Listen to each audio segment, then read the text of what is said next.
大家好，我是广西故事讲述官上汽通用50党委副书记韩德宏。我曾经在上汽通用50印尼公司工作3年。今天我将从50汽车的视角来讲述中国制造扬帆海外的故事。2015年，上汽通用50在印尼的西爪哇省安家落户。至今呢，上汽通用50印尼在印尼的市场累计销售超过了13万辆汽车。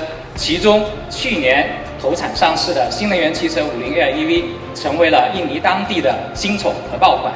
上市至今，已经累计销售超过1.3万台，位居印尼细分市场的第1名。50品牌已经成为印尼人民最受欢迎的中国汽车品牌。一路走来，我们艰苦创业，自强不息，沿着共建“一带一路”的新轨迹。谱写友谊的新篇章，让中国制造的名片更加闪耀。